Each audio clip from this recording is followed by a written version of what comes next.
earlier this week, another local connection starred for the team. Tarik Skubal made his second start of the season. The reigning American League Cy Young Award winner grew up in Kingman, and it's safe to say the town shuts down whenever he takes the mound. Did you know he was originally drafted by the D-backs back in the 29th round in 2017? Did not sign with them, opted to return to college in Seattle. Then the next year, he was drafted in the 9th round by the Tigers. It all worked out. It did, and in tonight's Sunday Showcase, 12 sports journalist Jake Garcia takes the drive up for the story behind Kingman's Tiger King.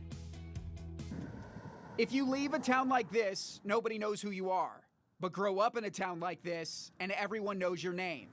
Kingman, Arizona, a place that treats its people like kings, and a baseball coronation, a weekly occurrence at the local high school. Kingman's Tarik Skubal inks big deal with the Detroit Tigers. Bill McCord is the school's athletic director. Baseball prodigy Tarik Skubal is a millionaire. Tarik's baseball coach a decade ago, he remembers Skubal at the start. He had a little baby fat on him.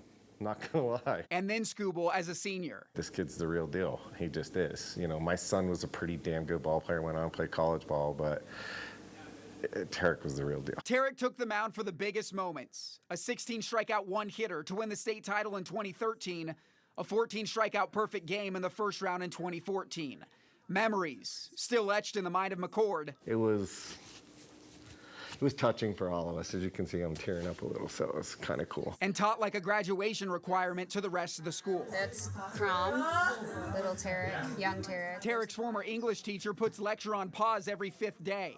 A Skubal start is mandatory in-class viewing for current kids. We've actually moved our students from one room to another, put it up on a screen, and we all just watch the game. A group assignment at the high school, but a solo, sometimes stressful experience right down the road. I'm too tense. Tarik's dad, Russ, is the principal at Surbat Elementary.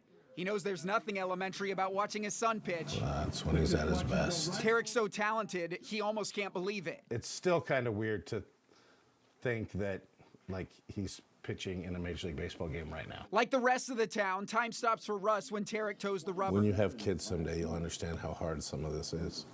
A quick break from the game at the end of the school day to be a father figure to students. Hey, did you have a good day? You didn't tell me you had a good day. Back to being an actual father a few minutes later. There's a part of you that it's not real. Like, how is this real? Like, how does my kid, how's he doing this? How did a kid from Kingman become baseball's reigning strikeout king? I knew he was kind of a big deal when some pro scouts were driving down to get to Phoenix for spring, and they stopped in Kingman to watch him do a workout. It started with Russ moving the family to Arizona when Tarik was 12. I got out of the car and went, because it was so hot. His son's fastball was even hotter. He came out of the womb that way. One of the gateways to the Grand Canyon was Skubal's gateway to pro baseball. I don't think Tarik would have ever been seen if we hadn't moved to Arizona. It's not about what he's became, it's what he's always been. Locals call a route like this historic. I knew a long time ago that he was special. A town where everyone knows your name, and now the world does too. If a kid from Kingman can win the Cy Young, any kid from Kingman can be anything. In Kingman, Jake Garcia, 12 Sports.